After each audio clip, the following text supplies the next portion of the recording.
నమస్తే, welcome to Anantha TV. నేను మీ ప్రసన్న. 400 సినిమాలకు పైగా నటించారు. అలాగే ప్రెసిడెంట్ నుంచి అవార్డు కూడా తీసుకున్నారు. ఎన్నో స్టేజ్ షోలు కూడా నిర్వర్తించారు. నటనలో తనకున్న అనుభవం గురించి మాట్లాడాలంటే నా అనుభవం సరిపోదేమో, సో ఎక్కువ కూడా చెప్పలేను. ఆయనే సీనియర్ మోస్ట్ నటులు జెన్నీ అలియాస్ జనార్దన్ రావు గారు ఇవాళ మనతో పాటు ఇంటర్వ్యూలో ఉన్నారు. ఆయన సినిమాలో ఉన్న అనుభవాల గురించి, అలాగే ఆయన జీవితం గురించి కొన్ని విషయాలు తెలుసుకునే ప్రయత్నం చేద్దాం. హలో సార్, నమస్తే. నమస్కారం. ఎలా ఉన్నారు సార్? ఇలా ఉన్నాం, బాగానే ఉన్నాం. దేవుడి ఆరోగ్యం అది బాగుందా? బాగానే ఉన్నాం. అది బాగోలేదు, ఆరోగ్యం బాగుంది. ఆరోగ్యం అది అంటే అదేదో తెలియదు కాబట్టి నాకు అది బాగుందో లేదో నాకు తెలియదు. ఆరోగ్యం బాగుంది. మీ మాటలు చాలా చమత్కారంగా ఉన్నాయి. అంటే రచయితలంతా ఇలానే ఉంటారేమో మరి. ఏదో కొంచెం ఆ వాసన ఎంగు పెట్టిన గుడ్డని పెద్ద రచయితలతోటి పనిచేయడం వల్ల మా అదృష్టం అది. అంతకంటే ఎవరితో వర్క్ చేశారు సార్ పెద్ద రచయితలతోటి? అంటే ఆల్మోస్ట్ ఆల్ నేను ఇదివరకు వర్క్ చేసిన డైరెక్టర్లు అందరూ రచయితలే. వాళ్ళు ఎక్కువగా జంజాల్ గారితో ఎక్కువ వర్క్ చేశాను. ఆయన బేసికల్ గా ఫస్ట్ రైటరు, డ్రామా రైటర్. ఆయన డ్రామాలు చూసి కళాసాగర్ మెడ్రాస్లో బిఎన్ రెడ్డి గారి సినిమా ఛాన్స్ అవి ఇచ్చారు. ఆయన బేసికల్గా ఆయన పిక్చర్స్ అన్నిటిలో చేసేవాడిని. నేను హైదరాబాద్లో చేసినవి ఎక్కువ, ఎందుకంటే అవుట్డోర్లో చేసిన వాటికి లాంగ్ లీవ్ పెట్టుకుని వెళ్ళేవాడిని కాదు. నేను అప్పుడు ఉద్యోగం చేస్తూ ఉండేవాడిని. ఈసీఎల్లో అకౌంట్స్ మేనేజర్గా చేస్తూ ఉండేవాడిని. నాకు లాంగ్ లీవ్ దొరికేవి కాదు, అందుకని ఎక్కువ వన్ డే మ్యాచ్లు ఆడుతూ ఉండేవాడిని. బాపు గారితో పరిచయం కంటే ముళ్ళపూడి వెంకటరమణ గారితో ఎక్కువ పరిచయం. ఆయన చిన్నప్పటి నుంచి ఆయన అభిమానం మేము. అందుకని ఆ షూటింగ్లో ఉంటే ఎప్పుడూ రమణ గారు కూడానే తిరిగేవాడు. అలాగే ఈవీవి సత్యనారాయణ కూడా బేసికల్లీ ఈజ్ ఆ రైటర్ హిమ్సెల్ఫ్. 3-4 రైటర్స్ని పెట్టి ఓ సీన్ రాయించి దాని మీద మళ్ళీ ఓ సీన్ తను వాళ్ళలో ఉన్న బెస్ట్ పంచెస్ ఉంటే తీసుకుని మళ్ళీ ఆయన సీన్ రాసేవారు. అలాగా వాళ్ళ పరిచయంలో రచన మీద ఇంట్రెస్ట్ పుట్టింది. ప్లస్ మా ఫ్యామిలీలో అందరూ రచయితలు ఎక్కువ మంది ఉండేవారు. మా బాబాయ్ గారు పోలాపల్లి సత్యనారాయణమూర్తి గారని, ఆయన బాపట్ల ఇంగ్లీష్ లెక్చరర్. ఆయన రాసిన నవలను పిక్చర్ తీశారు, నంది అవార్డులు కూడా వచ్చాయి ఆయనకి. అలాగే మా పిన్ని గారు పోలాపల్లి రాజలక్ష్మి గారని, ఆవిడ రాసిన కథల మీద 4 యూనివర్సిటీల్లో పిహెచ్డీలు చేశారు. తర్వాత మా పెద్దక్కయ్య మోచర్ల సుబ్బలక్ష్మి, ఆవిడ రైటరు. మా అన్నయ్య శ్రీ సుభాని అనేక కథలు రాశాడు, అవార్డులు రాశాడు. చిన్నప్పటి నుంచి వీళ్ళ పుస్తకాలు చదువుతూ, అప్పుడు మాకేంటంటే ఎక్కువ ఎంటర్టైన్మెంట్ మీడియా ఎక్కువ ఉండేది కాదు. అయితే రేడియో, లేకపోతే గ్రామ్ఫోను, లేకపోతే పుస్తకాలు, లైబ్రరీ. అంటే మీకు ఎలాంటి కథలు కానీ, అంటే ఒక పర్టికులర్ ఒక్కొక్కరికి ఒక టైప్ ఆఫ్ స్టోరీస్ అంటే నచ్చుతూ ఉంటాయి సార్. మీకు ఎలాంటి కథలు అంటే ఇష్టం? ఎలాంటి కథలు ఎక్కువగా మీరు కూడా రాసేవారు? అంటే చిన్నతనంలో ఏంటంటే ఏది పడితే చదివేసి వాళ్ళం అమ్మ, అది ఇది అని ఉండేది కాదు. ఎస్పెషల్లీ చందమామ, బాలమిత్ర అవన్నీ చదివేవాళ్ళం పిల్లలవి. ఎందుకంటే మా పెద్దక్కయ్యకి నాకు ఇంచుమించుగా 15-16 ఏళ్ళు గ్యాప్ ఉండేది. దాంతో ఆవిడ ఏంటంటే నన్ను పక్కన కూర్చోబెట్టుకుని చదివించేది కథలు. పైకి చదవడంలో తప్పులు ఏవైనా ఉంటే కరెక్ట్ చేసేది. ఒత్తు పెట్టవలసిన చోటు ఒత్తులు పెట్టడం, తర్వాత ఎక్కడ కామా పెట్టాలో అక్కడ కాసేపు ఆగడం, ఫుల్ స్టాప్ పెట్టిన చోటు ఎక్కువసేపు ఆగడం. ఇవన్నీ పెద్ద అయిన తర్వాత ఇది మాడ్యులేషన్ అని తెలిసింది. అప్పుడు మాకు మాడ్యులేషన్ కూడా తెలియదు. అర్థమయ్యేలా చదవడం, అర్థవంతంగా చదవడం, ఇవన్నీ ఆవిడ నేర్పింది. అలా చదువుతూ పెద్ద అయ్యేటప్పటికి, కాలేజీకి వచ్చేటప్పటికి ఇంకా హాస్య రచనలు అంటే చాలా ఇంట్రెస్ట్గా ఉండేది. అసలు మొక్కపాటి నరసింహారావుది ఆయన రచనలు అంటే చాలా బాగా లైక్ చేసేవాళ్ళం. ముళ్ళపూడి వెంకటరమణ గారు అంటే ఒక పిచ్చి ఉండేది, విపరీతంగా చదివేవాళ్ళం. తర్వాత ఈ సినిమా రంగంలో జంజాల్ గారు వాళ్ళు ఆ పంచెస్ అన్న వాళ్ళు రాయడం చాలా ఇంట్రెస్ట్గా ఉండేది. ఆ ఇన్ఫ్లుయెన్స్ తోటి నేను ఎందుకు రాయకూడదు అని సరదాగా మొదలుపెట్టా. దాని ఒక 70-80 కథలు రాశాను. ఒక 23-24 కథలు బహుమతులు వచ్చాయి. అవి పొట్టి శ్రీరాములు యూనివర్సిటీ వాళ్ళు అమ్మకు అక్షరం అని చెప్పేసి ఈ పుస్తకం వాళ్ళే వాళ్ళే ఈ ప్రింట్ పుస్తకాలు చేశారు మీరు ఓకే ఓకే వాళ్ళే ప్రింట్ చేశారు.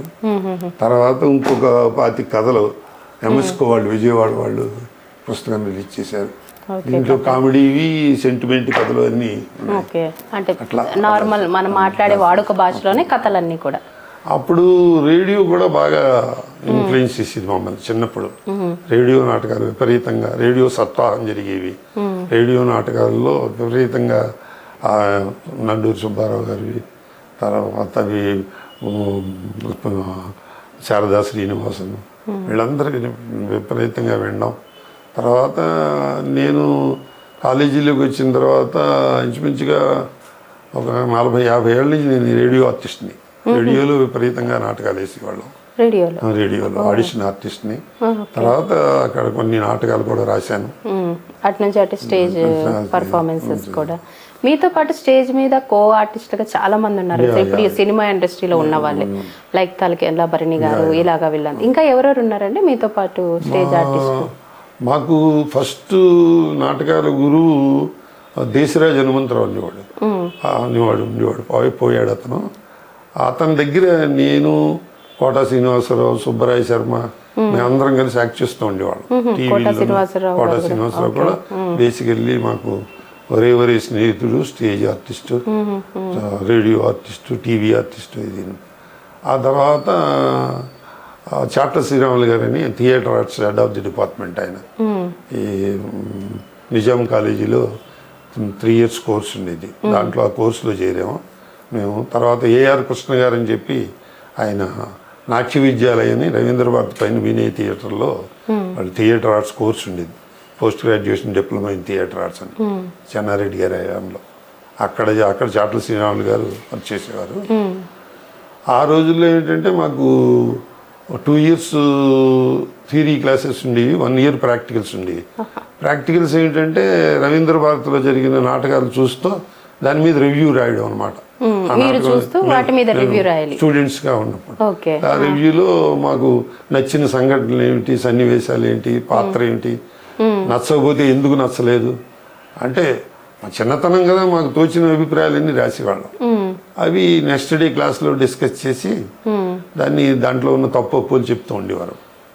వాళ్ళందరి దగ్గర వర్క్ చేయడం చాలా దానివల్ల మీకు చాలా అడ్వాంటేజ్. వాళ్ళ యాక్టింగ్ కానివ్వండి ప్రతిదీ కూడా మీకు తెలుస్తుంది. బేసికల్గా ఇప్పుడు మనం పూజ చేస్తుంటే వినాయకుడు పూజ చేస్తాం ఫస్ట్ విఘ్నేశ్వరుని పెట్టి. అలాగా నాటకాలు అన్నది నటనకి ఒక వినాయకుడు పూజలాడిది. అనుభవం అనేది బాగా బాగా పనికొస్తుంది. మీ ఫ్యామిలీలో ఇంకెవరు లేరా సార్? మా ఫ్యామిలీలో మా పెద్దన్నయ్య మంచి రైటరు, మంచి యాక్టరు. వాడి వల్ల మేము గోపాలకృష్ణ అని ఈజ్ నో మోర్, వాడు పోస్ట్ మాస్టర్ వచ్చేసేవాడు. రాసిన నాటికలు వేస్తూ ఉండేవాళ్ళం. వాడు రచయిత కూడాను, కథలు రాస్తాడు. ఆర్టిస్ట్ అయితే మా అన్నయ్య పోస్ట్ మాస్టర్, వాడు ఉద్యోగం చేసుకుంటూ ఉండేవాడు. నేను కూడా చాలా కాలం ఉద్యోగం చేస్తూనే ఇవి డెవలప్ చేశాం ఈ యాక్టివిటీస్. తర్వాత పిల్లలు పెద్దవాళ్ళు అయ్యి వాళ్ళు తిన్నవాళ్ళు ఉద్యోగాలు వచ్చి పెళ్ళిళ్ళు అయ్యేటప్పటికి నేను అప్పుడు ఉద్యోగం రిజైన్ చేసి ఫుల్ ఫ్లెడ్జ్డ్గా మూవీస్లోకి వచ్చారు. అంతవరకు అయితే సింగిల్ డేగా వర్క్ చేసుకుంటూ ఉండేవారు. అండ్ మీరు ఫస్ట్ అహనా పెళ్ళంట, అందులో బ్రహ్మానందం గారికి కావచ్చు, కోటా శ్రీనివాసరావు గారు కావచ్చు, పెద్ద టర్నింగ్ పాయింట్ మూవీ, స్టార్లు అయిపోయారు. అప్పుడు మీరు కూడా ఆ సినిమాలో ఉన్నారు. నేను కూడా చిన్న అంటే జంజాలి గారు మా నాటకం చూశారు రవీంద్ర భారతిలో చూసి నాలో ఆయనకి ఏదో చిన్న స్పార్క్ కనపడింది. పెక్యులర్, ఇంకా సన్నగా ఉండేవాడిని. వీడు పెక్యులర్గా ఉన్నాడు, మాడ్యులేషన్ ఇది తమాషాగా ఉందని చెప్పి అప్పుడు బివి పట్టాభిరామ్ అని మెజిషియన్, ఆయన జంజాలి గారు మంచి ఫ్రెండ్స్. జంజాలి గారు పట్టాభిరామ్ ఫోన్ చేసి నన్ను నాటకంలో వేశాడు ఆ అబ్బాయి జెన్నీ అని, అతను ఎక్కడుంటాడో పట్టుకో అంటే నాకు ఆఫీస్కి ఫోన్ చేశాడు పట్టాభిరామ్. చేస్తే ఇప్పుడు ఈ కృష్ణ హాస్పిటల్ ఏదో కిమ్స్ హాస్పిటల్ అక్కడ ఇదివరకు హోటల్ ఉండేది. ఆ హోటల్లో షూటింగ్ అనమాట నా పెళ్ళి. అక్కడికి ఇమీడియట్గా రా అంటే నేను ఒక హాఫ్ డే సెలవు పెట్టుకుని అక్కడికి వచ్చా. ఆ విధంగా రామానాయుడు గారు పరిచయం అయ్యారు. అప్పుడే 1986 ఆ ప్రాంతాల్లో అప్పుడే ఇండస్ట్రీ మెడ్రాస్ నుంచి హైదరాబాద్ షిఫ్ట్ అవుతుంది. అప్పుడు అన్నపూర్ణ స్టూడియో, తర్వాత సురేష్ ప్రొడక్షన్స్ వాళ్ళ స్టూడియో, రామానాయుడు గారి స్టార్ట్ అయ్యాయి. వాళ్ళ క్యాలిక్యులేషను, వాళ్ళ ఆలోచన ఎలా ఉండేది అంటే లోకల్గా ఉన్న టాలెంటెడ్ ఆర్టిస్ట్ని బాగా ఎంకరేజ్ చేసేవారు ఇక్కడ హైదరాబాద్. ఎందుకంటే చిన్న చిన్న వేషాలకి 2-3 సీన్లు ఉన్న వేషానికి మెడ్రాస్ నుంచి ఆర్టిస్టులు పిలిపించడం, వాళ్ళకి టూ అండ్ ఫ్రో ఛార్జీలు ఇవ్వడం, ఇక్కడ లాడ్జింగ్ బోర్డింగ్, ఇవన్నీ అరేంజ్మెంట్స్ కొంచెం కాస్ట్లీ అఫేర్. తర్వాత ఆ చిన్న చిన్న వేషాలకి వాళ్ళని అంత దూరం నుంచి తీసుకురావడం స్ట్రెయిన్, ఎక్కువ ఎక్స్పెన్సివ్ కూడా అయిపోతుంది. తర్వాత మమ్మల్ని ఇక్కడ ఎంకరేజ్ చేసినట్టుగా ఉంటుంది. లోకల్గా టాలెంట్ మనకు అందుబాటులో ఉంటారు, సడన్గా ఫోన్ చేసినా వస్తారు వాళ్ళు అని చెప్పి మమ్మల్ని బాగా అన్నీ నేను అన్నపూర్ణ వాళ్ళ పిక్చర్స్, రామానాయుడు గారి పిక్చర్స్ అన్నీ చేశారు. బ్రహ్మానందం గారితో చాలా సినిమాలు చేశారు కదా సార్, కోట శ్రీనివాసరావు గారితో. బ్రహ్మానందం ఫాదర్ వేశాను, మామగారు వేశాను, చాలా సినిమాలు చేశాను. అవును, చాలా సినిమాలు. ఇప్పటికీ మీ అనుభవం ఏమంటారు, పరిచయం అన్నది ఇంకా అలాగనే కొనసాగుతుందా వాళ్ళతోటి అనుబంధం అనేది? ఇప్పటికి కూడా ఎప్పుడైనా ఫోన్ చేసినా, ఏదో కష్టం సుఖం వచ్చినా చెప్పుకోవడం. ఎక్కువగా వెళ్ళడం రాకపోకలు తగ్గిపోయాయి, కానీ ఫోన్లో పరిచయాలు. అలాగే ఇప్పుడైనా మన ఎవరో ఐర్లాండ్ నుంచి ఒక బ్రహ్మానందం అభిమాని ఒక ఆయన వచ్చాడు. ఆయన నాకు తెలుసు అనమాట. ఇలా నన్ను చూడాలని ఉందంటే బ్రహ్మానందానికి ఫోన్ చేసి, ఇలా అంత దూరం నుంచి వచ్చాడు అతను, నేను చూడాలనుకున్నాను, తప్పకుండా తీసుకురా అంటే వాళ్ళ ఇంటికి తీసుకెళ్ళా. అలాగే కోటను చూడడానికి కుర్రాళ్ళు వస్తూ ఉంటారు పల్లెటూరు నుంచి, అవి నాకు తెలుసు కుర్రాళ్ళు వస్తే, ఇలా కోట నేను చూడడానికి వచ్చారంటే పంపించవయ్యా అంటుంటా. అలాంటి పరిచయం తప్పితే ఎక్కువగా వీళ్ళకి నేను వాళ్ళ ఇంటికి వెళ్ళడం, వాళ్ళు మా ఇంటికి రావడం. అంటే మేము కొన్ని చోట్ల విన్నాం సార్, మీరు చెప్పిందే, మీకు బ్రహ్మానందం గారికి మధ్య కబుర్లు చాలా ఇంట్రెస్టింగ్గా ఉంటాయి, చాలా కబుర్లు మాట్లాడుకుంటూ ఉంటారు అని విన్నాం.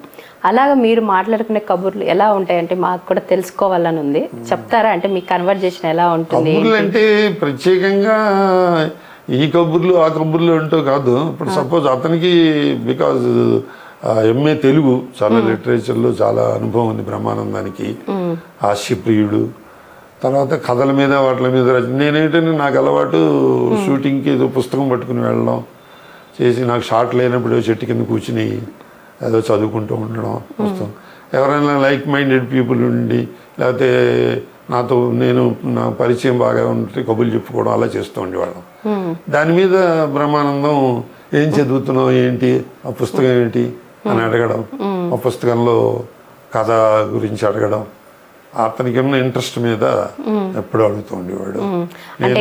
పుస్తకాల గురించి ఎక్కువ పుస్తకాల గురించి, ప్లస్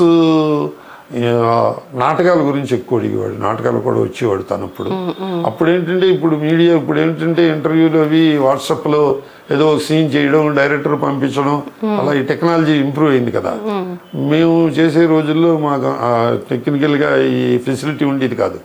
అందుకని రవీంద్ర భారతిలో నాటకం వేస్తే అక్కడికి మేము ఎవరో పెద్ద పెద్ద డైరెక్టర్ని వాళ్ళని పట్టుకుని చీఫ్ గెస్ట్లుగా పిలిపించడం, వాళ్ళకి మా నాటకం చూపించడం,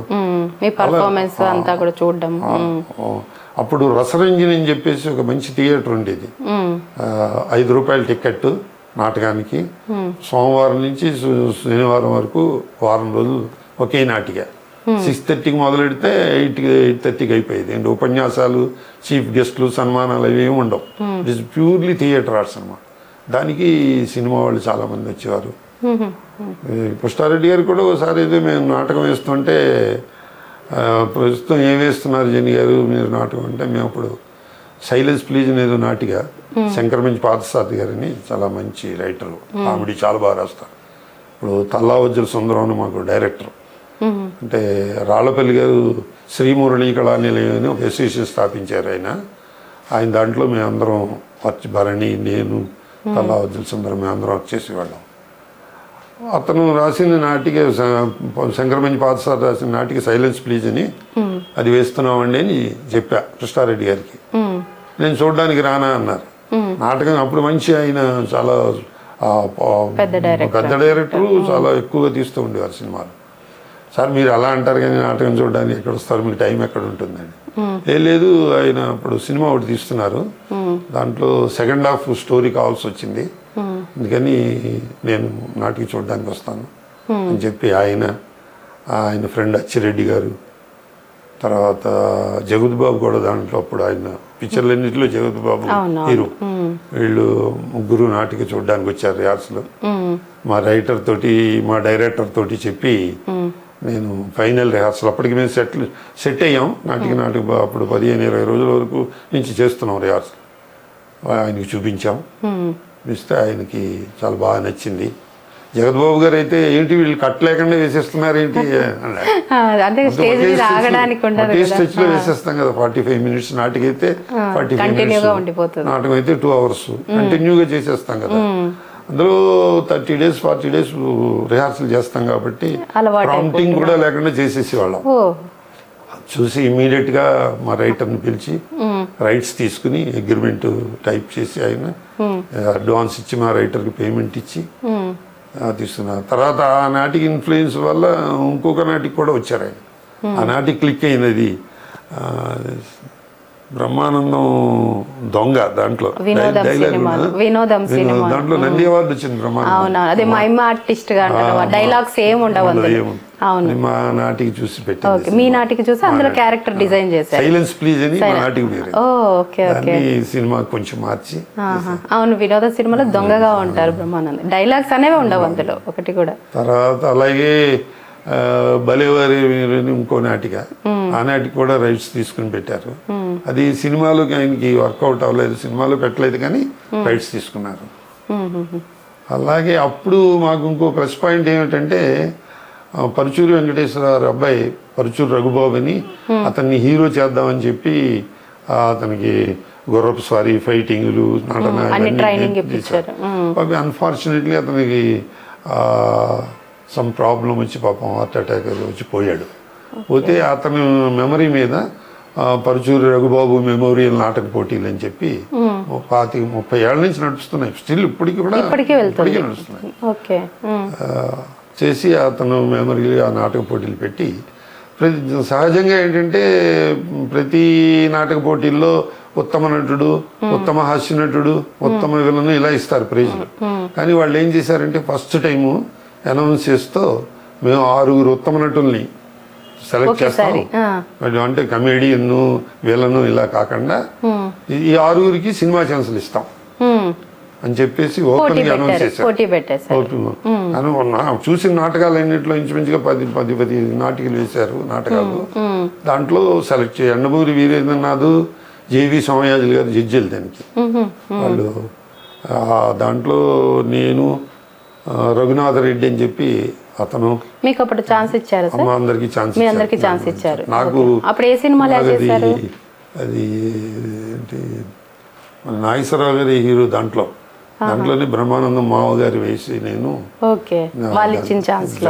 ఫస్ట్ పరుచూరి వెంకటేశ్వరరావు నాటకం.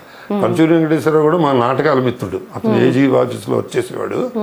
ఏజీ ఆఫీస్లో వర్క్ చేసినప్పుడు అతను రాసిన నాటకాలు వేస్తూ ఉండేవాళ్ళం. మాకప్పుడు డాక్టర్ డిఎస్ఎన్ మూర్తి అని మంచి నాటకాల డైరెక్టర్, వెంకటేశ్వరరావుకి మంచి ఫ్రెండ్, అతను శిష్యరికంలో చేస్తూ ఉండేవాడు. అంటే జంట నగరాల్లో ఉత్తమ నాటక దర్శకులు ఎవరైతే ఉన్నారో వాళ్ళందరి దగ్గర వచ్చేసేయండి. కట్టెన్ లాగిన దగ్గర నుంచి, టీలు ఇవ్వడం దగ్గర నుంచి, ప్రాంప్టింగ్ ఇవ్వడం గురించి అన్ని ఏదైనా చిన్న వేషం సడన్ గా ఆర్టిస్ట్ రాకపోతే వేయడం కానీ, అట్లా ఆ అనుభవం నాకు. మీరు అలానే ఉన్నారు ఇక్కడ ఇండస్ట్రీలో ఆల్మోస్ట్ అందరు డైరెక్టర్లతో, లైక్ జంధ్యాల గారు, కృష్ణారెడ్డి గారు, ఈవి సత్యనారాయణ, ఇలాగ అందరితో వర్క్ చేశారు కదా సార్. సో అంటే ఒక్కొక్కరిది ఒక్కొక్క స్టైల్ ఆఫ్ డైరెక్షన్ మనం మాట్లాడుకుంటే, ఇప్పుడు దాసనారాయణరావు గారిది ఒక స్టైల్, కృష్ణారెడ్డి గారిది ఒక స్టైల్, అలాగా మీరు వాళ్ళ డైరెక్షన్స్లో చేసినప్పుడు చూసినప్పుడు మీకు వాళ్ళ డైరెక్షన్లో ఏమైనా తేడా, అంటే వీళ్ళది ఇలా ఉంది, వీళ్ళలో ఇందులో గొప్పవాళ్ళు, వీళ్ళు ఇందులో గొప్పవాళ్ళు అని మీకు ఎవరిని చూసినప్పుడు అనిపించింది ఆ డైరెక్టర్స్? అంటే ఆ రోజుల్లో ఎక్కువగా వాళ్ళు చెప్పినట్టు వినడమే ఒకటే ఉంది ఇది ఆలోచన. వాళ్ళని ఇంప్రెస్ చేయాలి, వాళ్ళు చెప్పినట్టు చేయాలి, వాళ్ళు చెప్పినట్టు చేయాలి అని. ఎందుకంటే అనుభవం ఉండేది కాదు, కానీ బాగా చెయ్యాలి అని చెప్పేసి మాకు తెలియకుండా కొంచెం ఓవర్ యాక్షన్ చేస్తూ ఉండేవాళ్ళం. మాకు తెలియదు కదా ఫస్ట్ బాగా అంటే వాళ్ళు చెప్తూ ఉండేవారు. ఆ కంటిన్యూటీ అది గుర్తుపెట్టుకోవాలి. కళ్ళజోడు తీసి మాట్లాడామనుకోండి మళ్ళీ కళ్ళజోడు తీసి పెట్టుకోవాలి. లాంగ్ షాట్లో ఎలా చేశారు క్లోజప్లో కూడా అలాగే చేయాలి. ఆ కంటిన్యూటీ అసిస్టెంట్ డైరెక్టర్లు చెప్తారు, అయినా మీరు కూడా గుర్తుపెట్టుకోవాలి, మిస్టేక్ అవ్వకుండా. తర్వాత ఏంటంటే కొంచెం నాటక రంగం నుంచి వచ్చిన వాడిది వాయిస్ లౌడ్గా ఉంటుంది, ఎందుకంటే ఒక 1000 మందికి ఆడిటోరియంలో వినపడాలి కదా డైలాగ్, గట్టిగా చెప్పి మాట్లాడాలి. అలాగే ఎక్స్ప్రెషన్ కూడా కొంచెం ఎక్కువగా ఉంటుంది, అందరికీ కనపడాలనే ఉద్దేశంతో అలా అలవాటు పడతాం నాటకం. ఇక్కడ అంత అవస్థపడి మీరు అంత లౌడర్గా చెప్పక్కర్లేదు. ప్లస్ ఎక్స్ప్రెషన్ కూడా మీరు 30 టైమ్స్ మ్యాగ్నిఫై అవుతుంది స్క్రీన్కి, అంత ఎక్స్ప్రెషన్ కూడా అక్కర్లేదు. ఆ ఫీలింగ్ ఈజ్ మోస్ట్ ఇంపార్టెంట్. మీరు ఆ ఫీల్ అయితే చాలు, ఆ ఫీల్ అవ్వాలి, అది మోస్ట్ ఇంపార్టెంట్. ఆ ఫీల్ అవ్వడం అనేది మాకు స్వభావ సిద్ధంగా నాటక రంగంలోంచి అలవాటైంది, ఎందుకంటే కంటిన్యూటీ వచ్చేస్తుంది. ఇక్కడ కంటిన్యూటీగా ఉండదు. ఈవేళ ఏదో ఏడుస్తున్న సీన్ చేసామనుకోండి, ఈవేళ ఆ సీన్ అయిపోతే మళ్ళీ తర్వాత ఇంకా 4 రోజుల తర్వాత 3 రోజుల తర్వాత ఉంది. ఆ కంటిన్యూటీ మాకు అంత తెలిసేది కాదు. అప్పుడు డైరెక్టర్సే చెప్తూ ఉండేవారు, లాస్ట్ సీన్లో ఇలా చేసావు, ఆ సీన్ అయిన తర్వాత ఈ సీన్ వస్తుంది అని వాళ్ళే చెప్పి, వాళ్ళు ఇంచుమించుగా అదొక ఇన్స్టిట్యూట్లో ఉండి ప్రతి డైరెక్టర్ దగ్గర పనిచేయడం. ఒక దాసనారాయణ గారితో ఏదైనా ఒక అనుభవం ఉందా సార్ మంచిగా? దాసనారాయణ స్పాంటేనియస్గా అసలు అప్పటికప్పుడు చేయగలిగే దమ్మున్న ఆర్టిస్ట్ ఉంటే అప్పటికప్పుడు స్క్రిప్ట్ అందించారు. బికాజ్ ఆయన రైటర్ కూడా లొకేషన్లో ఆన్ ది స్పాట్. ఒకసారి ఏదో సినిమా సూరిగాడు ఏదో సినిమా మెయిన్ రోలు, దాంట్లో నేను మా క్లబ్లో ప్యూను సూరిగాడు, నేను ఆ క్లబ్ సెక్రటరీని, నాకు ప్యూన్ తోటి ఎక్కువ అటాచ్మెంట్ ఉంటుంది. నేను అప్పుడు ఈసీఎల్లో పనిచేసేవాడిని. సాయంత్రం 6 గంటలకు షూటింగ్ పెట్టారు, సాయంత్రం నైట్ ఎఫెక్ట్. అయితే సార్ నేను ఇలాగ 5ంటికి ఆఫీస్ అయిపోతుంది సార్ అని మౌలాలి నుంచి రామానాయుడు గారి స్టూడియోకి స్కూటర్ మీద వెళ్ళి మేకప్ చేసుకునేది. ఏంటి జెన్నీ నువ్వు 6 అంటే నువ్వు ఇప్పుడు 6:10 అయింది, ఇంతవరకు రాలేదు, ఇవాళంతా సీన్ నీ మీదే, నువ్వు అంటే 5 నిమిషాలు తయారైపోతాను సార్ అన్న. 5 నిమిషాలే అన్నారు. అక్కర్లేదండి 4 నిమిషాలు తయారైపోతాను అన్న. అలా ఉండాలి, స్పాంటేనియస్గా ఉండాలి, ఇది ఆయన బాగా అప్రిషియేట్ చేశారు. చాలా సినిమాల్లో వేషాలు ఇచ్చారు, చాలా సినిమాలు చేశారు కదా ఆయనలో. మరి ఈవీవి సత్యనారాయణ గారి కూడా ఆయన సినిమాలు అంటే కమిడియన్స్ ఎక్కువగా అనిపిస్తారు, అందరినీ కవర్ చేస్తుంటారు. ఆయనతో ఎక్స్పీరియన్స్ ఎలా ఉండేది సార్? ఆయన ఏమన్నా మీకు చెప్పడం కానీ మీరు షేర్ చేసుకునేవి కానీ? ఆయన దగ్గర టెక్నిక్ ఏమిటంటే, ఒక సీను సినిమాలో సీన్ ఉందనుకోండి, 4 రైటర్స్ని పిలిచి, ఆయన దగ్గర ఎప్పుడు 4-5 రైటర్స్ ఉండేవారు. ఎక్కువగా ఎల్బి శ్రీరాము, దివాకర్ బాబు వీళ్ళందరూ ఉండేవారు. వీళ్ళకి ఆ సీన్ చెప్పి రేపు రాసి తీసుకురండి అనేవారు. ఈ 4 వెర్షన్లు రాసుకొస్తారు. ఇవన్నీ చదివి ఆయన వాళ్ళతో డిస్కస్ చేసి దాంట్లో బెస్ట్ పనిచేసి ఎక్కడ ఉన్నాయో చూసి ఆయన సీన్ తయారు చేసేవాడు, ఫిల్టర్ చేసి ఆ సీన్ అప్పుడు షూటింగ్కి అలా తయారు చేసేవారు స్క్రిప్ట్లు. అసలు నా అదృష్టం ఏంటంటే ఆయన సీన్ తయారు చేస్తుంటే కొన్ని క్యారెక్టర్స్కి ఆయన క్యారెక్టర్ల పేర్లు రాయకుండా జెన్నీ అని రాసేవారు. అదో పెళ్లి కూతురు తండ్రి అని జెన్నీ, హీరో మేనమావా అని జెన్నీ అని రాసేసేవారు. చేస్తే ఫిక్స్ అయిపోయారు ఆయన, వీడు దీని పనికి వస్తాడని. అందులో ఆయన జంజాల్ గారు అసిస్టెంట్ గా చేసేవారు.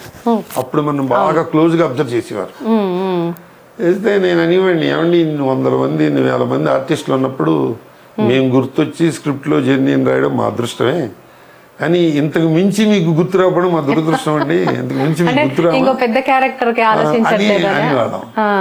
అంటే నిజంగా వాళ్ళు పెద్ద క్యారెక్టర్ ఇచ్చినా వేయడానికి భయపడేవాడిని, ఎందుకంటే భయం అంటే స్టేజ్ ఫీర్ కాదు, ఉద్యోగం పోతుంది భయం, దొరికింది కాదు. ఎక్కువ even though I'm a test player, ఎప్పుడు 1 డే మ్యాచ్లు ఆడుతుండేవాళ్ళం. మా డైరెక్టర్ ఫైనాన్స్ కూడా ఆయన అఫీషియల్ గా ప్రాబ్లం రానంత వరకు లీవులు పెట్టుకుని చాలా ఎంకరేజ్. అక్కడ నేను కల్చరల్ యాక్టివిటీస్ అన్ని నేను చూసేవాడిని. షూటింగ్స్ ఉన్నాయంటే కూడా అలో చేసేవాళ్ళ. చేసి తర్వాత అక్కడ నాటక పోటీలు పెట్టడం, అక్కడ నాటకాలు డెవలప్ చేయడం, ఇంటర్ డిపార్ట్మెంటల్ నాటికి పోటీలు పెట్టడం, ఇవన్నీ యాక్టివిటీస్ చేస్తూ ఉండేవాడిని. అది కూడా నాకు చాలా హెల్ప్ చేసింది. అంటే మీరు చెప్పినట్టుగా అప్పుడు కామెడియన్స్ అంటే ఆల్మోస్ట్ ఒక 30 మంది మంచి హెల్దీ కామెడీ సినిమాలో వచ్చేది. మీ మధ్య రిలేషన్స్ అంటే ఒక కాంపిటీషన్ స్పిరిట్ ఉండేదా, లేకపోతే ఒకరికి ఛాన్స్ ఇంకొకరికి ఇస్తే బాగుంటుందనే పాజిటివ్ ఉండేదా, ఎలా ఉండేది సార్ మీ మధ్య? అంటే అప్పుడే కాదు, ఇప్పుడు కూడా అమ్మా సహజంగా ఏంటంటే నటులకి ఏమనిపిస్తుందంటే ఆ సీన్ బెస్ట్గా ఎలా చేయాలి, మనకు ఉన్న నాలెడ్జ్ తోటి డైరెక్టర్ చెప్పిన దాంతో ఆ ఫ్రేమ్ దాటకుండా ఓవర్ యాక్షన్ వెళ్ళకుండా. మొన్న రాఘవేంద్ర గారి పిక్చర్లో నేను ఏదో పంజాగుట్ట రిటైర్డ్ ఎస్ఐ వేశాను, నా దగ్గర కానిస్టేబుల్ సప్తగిరి. మీ ఇద్దరు ఇంప్రవైజ్ చేసుకుని సీన్ చేసుకుంటున్నాం బ్రహ్మాండంగా చూసుకుంటే ఆయన దర్శక పర్యవేక్షణ, ఆయన రాఘవేంద్రరావు, ఆయన మానిటర్ దగ్గర కూర్చుని మంచి మాట అన్నారు. ఇద్దరు బాగా చేస్తున్నారయ్యా, ఇద్దరు బాగా చేస్తున్నారు. అతను డైలాగ్ అంటే స్క్రిప్ట్ లో లేని కొన్ని ఇంప్రూవైజ్ చేసి చెప్తున్నాం, అంతా బాగానే ఉంది. కొంచెం లెంగ్త్ ఎక్కువ అయితే ఎడిటర్ మొత్తం సీన్ లేపేస్తాడు, చూసుకోండి లిమిట్స్ లో ఉండండి అని చెప్పడానికి అనమాట వార్నింగ్ అయింది. డైరెక్ట్ గా చెప్పకుండా, ఎందుకంటే డైరెక్టర్ కి ఓవరాల్ స్క్రిప్ట్ ఐడియా ఉంటుంది, మాకు మేము చేసే సీన్ మీదే మా కాన్సన్ట్రేషన్.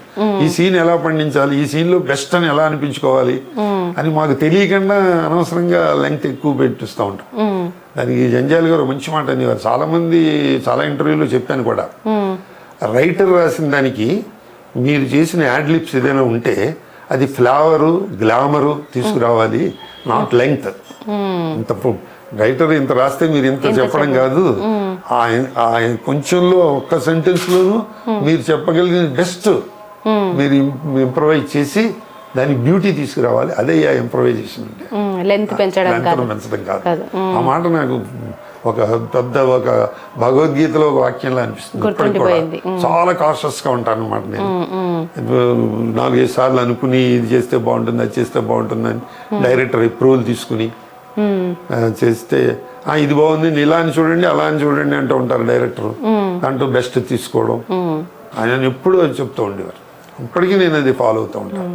అండ్ సార్, కామెడియన్స్ విషయంలో వాళ్ళకి రెమ్యునేషన్స్ కానీ అంత పర్టికులర్గా ఉండేవా, లేకపోతే వీళ్ళని బట్టి వీళ్ళకి ఇంత ఉండేవా, లేకపోతే ఎవరన్నా కొంచెం ఆర్థికంగా కూడా ఇబ్బంది పడే సందర్భాలు ఉన్నాయా కామెడియన్స్ విషయంలో? ప్లానింగ్ ఎవరికైతే లేదో వాళ్ళు ఆర్థికంగా కమెడియన్ అవని, హీరో అవని, ప్రొడ్యూసర్ అవని, టెక్నీషియన్ అవని, యాంకర్ అవని, ఎవరైనా సరే ఫైనాన్షియల్ ప్లానింగ్ సరిగ్గా లేకపోతే అవస్థపడుతూనే ఉంటారు. ఫైనాన్షియల్ ప్లానింగ్ చాలా బాగుండి ఎక్కడ తల వంచాలో ఎక్కడ తలెత్తాలో నేర్చుకున్నవాడు ఇప్పుడు బాగానే ఉంటాడు. అంటే సడన్ గా ఫేమ్ రావడం, డబ్బులు ఎక్కువ రావడం వల్ల సినిమా వాళ్ళలో కొంచెం మిస్టేక్స్ జరుగుతూ ఉంటాయి అంటుంటారు కదా. ఇదివరకు రోజుల్లో, నాగయ్య గారి రోజుల్లో నేనేదో అక్కడ పుస్తకంలో చదివా, ఆయన ఫస్ట్ క్లాస్ బిల్డింగ్ కట్టించి లక్షలు తీసుకునేవారు, ఆయన రెమ్యునరేషన్ ఇచ్చేవారు ఆయనకి. బిల్డింగ్ కట్టించి సినిమా ఫీల్డ్ లో వర్క్ చేయాలనుకుని వచ్చే వాళ్ళందరికీ అక్కడ ఉచిత భోజనాలు పెట్టేవారు నాగయ్య గారు. ఆయన ఆర్థికంగా బాగా చితికిపోయారు లాస్ట్ స్టేజ్కి వచ్చేటప్పటికి. అలాగే సావిత్రి గారు ఎన్నో గుప్త దానాలు చేసేవారు, ఆవిడ లాస్ట్ స్టేజ్ వచ్చేటప్పటికి. ఇప్పుడు జనరేషన్ బాగా తెలివి మీరారు, how to invest, how to మన దగ్గర ఉన్న రూపాయిని 10 రూపాయలు ఎలా చేసుకోవాలి అని తెలివైన వాడు, తెలివి తక్కువగా ఉన్నవాడు ఇదే మనకి యోగం, ఇదే మనకి భోగం అనుకుని ఖర్చు పెట్టేవాడు ఎప్పుడు అవస్థపడుతూనే ఉంటాడు. నిజ జీవితంలో కూడా అంతే, సినిమా ఫీల్డే కాదు, ఏ ఫీల్డ్ అయినా అంతే. చాణక్యుడు అంత వాడు చెప్పాడు, మీరు సంపాదించిన దాంట్లో 4 భాగాల కింద చేసుకోవాలి. ఒక భాగాన్ని మీ నిత్య జీవితంలో మీ ఖర్చు పెట్టుకోవాలి, ఒక భాగాన్ని మీరు దాచుకోవాలి, ఒక భాగాన్ని దాన ధర్మాలకు ఉపయోగించుకోవాలి, ఒక భాగాన్ని మీ వృత్తికి తగిన పెట్టుబడి పెట్టుకోవాలి అని చాణక్యుడు అర్థశాస్త్రంలో చెప్పాడు. ఇప్పుడు ఆ రూల్ ఫాలో అయితే ఎవరైనా అవస్థపడరు. అది ఫాలో లేక ఇది శాశ్వతం, ఈ సంపాదన శాశ్వతం, ఈ కీర్తి శాశ్వతం అనుకున్నవాడు విచ్చలవిడిగా ఖర్చు పెడితే వాడు అవస్థ పడతాడు. అలాగా ఆయన ఐరన్ లెగ్ శాస్త్రి గారు ఎక్కువ ఇబ్బంది పడ్డారంట కదా. పాపం వాడు ఏంటంటే చాలా ఆర్థికంగా చాలా బాధలు పడుతూ సినిమా ఫీల్డ్లోకి వచ్చేటప్పటికి ఒక్కసారి ఆ గ్లామరు ఆ ఫ్లేవర్ వచ్చేసింది, స్టార్ అయిపోయారు, బాగా పేరు వచ్చేసింది. వాడికి తెలియలేదు ఎలా, పెద్ద ఎక్కువ చదువుకోలేదు పాపం, ఎవరో ఇచ్చిన అది చేసేవాడు. ఎక్కువ చదువుకోలేకపోయేటప్పటికీ ఆర్థికమైన ఫైనాన్షియల్ మ్యాటర్స్ ఎలాగా చేసుకోవాలో తెలియలేదు, దాంతో అవస్థపడ్డాడు. అది చాలా పాపం అవస్థపడి, నాకు మంచి మిత్రుడు పాపం. ఓకే, అప్పుడు ఎవరు అంటే ఎక్కువ ఆర్టిస్టులు మీరు ఎవరు కూడా దానికి హెల్ప్ చేయలేదా సార్? ఆయన ఇబ్బందుల్లో ఉంటే పాపం ఎప్పుడూ చేయి జాపి అడిగేవాడు కాదు. నాకు సినిమా ఫీల్డ్కి రానప్పటి నుంచి పరిచయం. జంజాలు అవి చేసేవాడు, మాకు తోచింది ఏదో డబ్బులు ఇచ్చి జంజాలు కొనుక్కునేవాళ్ళం, అది దానం కాదు, వాడి జంజం కొనుక్కునేవాళ్ళం. అలాగా చేసిన తప్పితే ప్రత్యేకంగా వాడు ఎప్పుడు పాపం మమ్మల్ని, ఎందుకు అసలు నేను గుండె హనుమంతరావు, చిట్టుబాబు, అనంతు, గౌతమ్ రాజు, మేము అందరం స్టేజ్ షోకి వెళితే మాతో పాటు వచ్చేవాడు. గుండె హనుమంతరావు మా ఆర్గనైజరు, అసలు వీడిని స్టేజ్ మీద చూడగానే ఓ నరిచేసేవారు జనం. అసలు వీడేం డైలాగ్ చెప్పకండి, అంత పాపులారిటీ ఉండేది. ఆ పాపులారిటీని వాడు పాపం సరిగ్గా ఉపయోగించుకోలేకపోయాడు, ప్లస్ మిస్యూజ్ చేసుకున్నాడు కూడా. అది కూడా వాళ్ళ అదృష్టాన్ని బట్టి, వాళ్ళ ప్లానింగ్ని బట్టి అది కూడా ఉంటుందమ్మా. ఎవరైతే ఇప్పుడు ఎంతోమంది ప్రొడ్యూసర్లు, ఎంతోమంది డైరెక్టర్లు కోట్లు ఖర్చించిన వాళ్ళు అద్భుతంగా సుఖపడే వాళ్ళు ఉన్నారు, అవస్థపడే వాళ్ళు ఉన్నారు. అంతవరకు ఎందుకు, సినిమా ఫీల్డ్ వరకు నిజ జీవితంలో కూడా అంతే కదా. ఈ స్పెట్స్ మీకు అల్లు అర్జున్ గారు ఇచ్చినవేనా సార్? అదో కథ చాలా చాలా ఛానల్స్ లో చెప్పాను. అవేనా? అవి కాదా? అవేనా? అది సన్ ఆఫ్ సత్యమూర్తి సినిమాలో త్రివిక్రమ్ శ్రీనివాస్ గారు, దాంట్లో నేను హౌస్ ఓనర్ వేషం నాది. వాళ్ళు ఆయన, నేనేదో కొంచెం వ్యంగ్యంగా మాట్లాడతా, మీ నాన్న జేబులో రూపాయి ఉంటే 100 రూపాయల కింద ఫోజు కొట్టేవాడు అని చెప్పి వాళ్ళ నాన్న అనేటప్పటికీ హీరో కోపం వస్తుంది, కోపం వచ్చి కొడతాడు. రిహార్సల్లో పర్ఫెక్ట్గానే చేసాము, దెబ్బ తేలకుండా జాగ్రత్తగా కొట్టారు. ఆ టేకులో కొంచెం ఎమోషనల్గా ఉండటంతో ఆయన చిటికిన వేలు నా కళ్ళజోడు తగిలి కింద పడిపోయాడు, బద్దలైపోయాడు. టేక్ ఓకే అయింది. పాప ఆయన చాలా నొచ్చుకున్నారు, అయ్యో సారీ అండి అదేంటండి యాక్సిడెంటల్గా జరిగింది దానికి మీరేం? అవునవునవును, నా చిన్నప్పటి నుంచి చూస్తున్నాను మిమ్మల్ని, ఇది ఏదైనా మీరు పెద్దవారు, నేను కొనిస్తాను పెట్టుకోండి అని. వద్దు సార్, అలా వద్దు సార్ అంటే, లేదు వాళ్ళ మేనేజర్ని పిలిచి ఈయన్ని తీసుకెళ్ళి షాపుకి తీసుకెళ్ళి, ఆయన ఎంత ఖరీదంటే అంత ఖరీదు కళ్ళజోడు కొనిపెట్టు అన్నాడు. అంటే నేను సరదాగా నవ్వుతూ అన్నా, కొట్టిన వాడికే వరం ఇచ్చే గుణం కూడా ఉంటుంటాను. మరి ఆ వరం నెరవేరిందా? మళ్ళీ వచ్చిందా పిలుపు మీకు? పాపం నేను వెళ్ళి, ఆయన చాలా బిజీగా ఉంటాడు కదా, నేను వెళ్ళి మళ్ళీ ఏ సినిమాలు ఇంకా రాలేదా? నేను వెళ్ళి అడగలేదు ఆయన్ని. అడిగితే ఇప్పుడు జరుగుతుంది కదా పుష్ప, డెఫినెట్గా ఛాన్స్ ఇచ్చేవారు, నో డౌట్. అడిగింటే డెఫినెట్గా ఛాన్స్. ఆయన ఎలా కలవాలో తెలియదు, ఎక్కడ కలవాలో తెలియదు, బిజీగా ఉంటారు. ప్లస్ నేను ఇదివరకు అంత యంగ్గా లేను కదా, కొంచెం ఏజ్లో వచ్చేటప్పటికి కొంచెం శారీరకంగా నీరసం వస్తూ ఉంటుంది, కొంచెం బద్ధకం వస్తూ ఉంటుంది, ఎందుకు లే చాలే అనిపించి తృప్తి వస్తూ ఉంటుంది, సాటిస్ఫాక్షన్ డెఫినెట్గా ఇస్తాను, నో డౌట్. దానికి నేను ఎందుకంటే 2-3 సార్లు 1-2 ఫంక్షన్స్లో ఎక్కడ కలిసినప్పుడు జెని గారు ఎలా ఉన్నారు, పిల్లలు బాగున్నారా, చదువుకుంటున్నారా, బాగా ఉద్యోగాలు చేస్తున్నారా, మీ కళ్ళజోడు ఎలా ఉంది అడిగారు ఆయన. అంత గుర్తుపెట్టుకునేవాడు. అల్లు రామలింగయ్య గారితో కూడా మీకు మంచి రిలేషన్ ఉంది కదా సార్? చేశారు, ఆయనతో 2-3 సినిమాలు చేశాను. ఆయన అసలు రిహార్సల్స్ లో ఒకలా చేసేవారు, టేక్ వచ్చేటప్పటికి రెచ్చిపోయేవాడు ఆయన. మేము 4-5 రిహార్సల్లో పర్ఫెక్ట్ గా చేసేవాళ్ళం, 5వ టేక్ వచ్చేటప్పటికి కొంచెం ఇప్పటివరకు చేసిందే కదా అన్నట్టుగా ఉండేది. ఆయన రెట్టింపు చేసేవారు, రిహార్సల్లో చేసిన దానికి రెట్టింపు చేసేవారు. ఒకసారి మంచి ఇన్సిడెంట్, ఒకసారి ఆయనకు పద్మశ్రీ వచ్చినప్పుడు మేము పూజకు వేళాయరని నాటిక ఒకటి మెడ్రాసులో వేసాం, జంజాల్ గారు వేయించారు. వేస్తే ఆ నాటికి చూశారు ఆయన, చూసి మేము అదే నాటికి కర్నూలులో వేసాం, ఆయనే గెస్ట్గా వచ్చారు. ఆయనకి సెపరేట్ కార్ ఏది ఉన్నా నేను కార్లో, మాకందరికీ ఒక 20-30 మంది ఆర్టిస్టులకి స్టేజ్ డెకరేషన్కి వీళ్ళందరికీ ఒక బస్సు అరేంజ్ చేశారు వంశీ వాళ్ళు, వంశీ రామరాజు గారు. నేను కుర్రాళ్ళతో సరదాగా బస్సులో పెడతాను, కారు వద్దు, కారు వెనకాల రమ్మని అని చెప్పి మీతో పాటు బస్సులో వచ్చి ఎక్కడ పాన్ షాప్ కనపడినా, ఎక్కడ టీ దుకాణం కనపడినా ఆపండి టీ తాగుతాను అనేవారు. చేస్తే మొదట్లో 2-3 సార్లు వరకు మేము సరదా పడి ఆయనతో పాటు దిగి టీ తాగుతుంటే ఆ ఊళ్ళో ఉన్న వాళ్ళు పొలమంటూ వచ్చేసేవారు. అల్లు రామలింగ ఎక్కడ కనిపిస్తే అక్కడ ఫ్యాన్స్ ఆయనకి. మళ్ళీ ఎక్కడ కిల్లి కొట్టి ఆగండి నేను పాన్ వేసుకోవాలని పాన్ దిగి మళ్ళీ చుట్టూ జనం అక్కడ అరగంట కర్నూలు నుంచి హైదరాబాద్ రావడానికి 10 గంటలు పట్టింది మాకు. ఎక్కడ పడితే అక్కడ స్నాక్స్ కావడమే, టీ కావడం. తర్వాత 4-5 ఇన్సిడెంట్స్ జరిగిన తర్వాత ఎవరు బాబు ఈయన ఎక్కడ ఆపుతాడు అని భయపడిపోతాడు. చెప్పలేదా మీరు? మొదట్లోనేమో సంబరపడిపోయి ఇలా ఎంత గొప్ప వాళ్ళని అవుతాం, మనకి దగ్గర ఆటోగ్రాఫ్లు ఎక్కడ తీసుకుంటారు, మనతో ఫోటోలు తీసుకుంటారు, ఇది అది అని చెప్పేసి సంబరపడి వాళ్ళం. తర్వాత అయ్యి బాబు ఎంత అసలు పర్సనల్ గా స్పేస్ అనేది ఉండదు అక్కడికి వచ్చేటప్పటికి. ఆయన నాకెందుకు మొన్న ఎవరో కాలేజీలో గెస్ట్గా వెళ్ళారు, వస్తే ఓ పాప సార్ నేను సెల్ఫీ తీసుకుంటానండి, తీసుకోమ్మా అని నాకు అవి గుర్తొచ్చాయి. అయితే ఇంతలోకి ఇంకో పాప వచ్చి నేను తీసుకుంటాను అంటే ఈ అమ్మాయి ఏంది నో సింగిల్ అంది. అంటే నేను పక్కకు తప్పు తీసుకోమ్మా అన్న. అదేంటండి సింగిల్ అన్నావు కదమ్మా, సింగిల్ అన్నప్పుడు నేను ఎలా వస్తాను, అప్పుడు నా ఉద్దేశం అది కాదండి, మన ఇద్దరం సింగిల్ ఎలా అవుతాము. ఇలాంటి జోక్స్ ఎక్కువ వేస్తూ ఉండేవారు ఆయన అల్లు రామలింగ గారు. ఒకసారి అయితే రాఘవేంద్ర గారు, నేను రావు గోపాలరావు గారు, అల్లు రామలింగ గారు, చిరంజీవి గారి పిక్చర్ ఏదో దాంట్లో సీన్ చేస్తుంటే ఆయన ఏమీ అసలు నిర్లిప్తంగా ఉన్నారు రాఘవేంద్ర గారు. అయితే అల్లు రామలింగ గారు వారికి చనువు బాగా ఉండి వీళ్ళతోటి, ఏంటి మేము ముగ్గురు కమెడియన్స్ చేస్తున్నాం ఇక్కడ, నవ్వేంటి నువ్వు అన్నారు డైరెక్టర్ని పట్టుకుని. నాకేం నవ్వు రావట్లేదు, అందుకని నవ్వలేదు, నేనే నవ్వకపోతే ఇంక ప్రేక్షకులు నవ్వుతారని, ఇప్పుడు చూడు మారుస్తాం అని చెప్పేసి అల్లు రామలింగ గారు మళ్ళీ డెసిషన్ చేసి, జెన్నీ నువ్వు ఇలా అని నేను ఇలా అంటాను, ఇది అది అని చెప్పి బ్యూటిఫుల్గా సీన్ చేసి ఆ పైన చిరంజీవికి ఫస్ట్ నైట్ ఏదో అవుతూ ఉంటుంది, ఒక చిరంజీవి బదులు ఇంకో చిరంజీవి వస్తాడు, కెవ్వుని అరుపు వస్తుంది. అరిపిస్తే అప్పుడు అల్లు రామలింగ గారు చేస్తే ఏదో కెవ్వుని అరుపు వస్తుంది ఏమిటి అని, అక్కడేమో ఒక బట్టను పట్టు చెయ్యని చింపుతాడు అనమాట.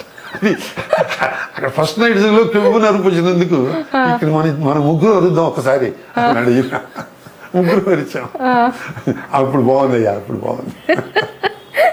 పైన అరుపు వచ్చిందని మీరు అరుపు. అలాగే అది మేము షిరిడి సాయి నాగార్జున గారు పిక్చర్ చేస్తుంటే రాఘవేంద్ర డైరెక్ట్లోనే చేస్తుంటే, నేను దాంట్లో ముందర సాయిబాబాకి ఎగినిస్ట్గా ఉండే బ్రాహ్మణ్ణి, సాయిబాబా ముస్లిము, వాడు మనకి దైవం ఏమిటి అని నేను ఎగినిస్ట్గా ఉంటా, తర్వాత నేను ఆయన భక్తుడిని అయిపోతా. తర్వాత సీన్ అయితే మొదటి సీన్లో చాలా పరుషగా మాట్లాడి తిడుతో బాబాని వేసి, నేను అన్నది కరెక్ట్ వేసి నా పంగనామాల మీద ఒట్టు అని రైటర్ రాశారు. అయితే నేను కొంచెం అన్ఈజీ ఫీల్ అయ్యా ఆ డైలాగ్ చెప్పడానికి.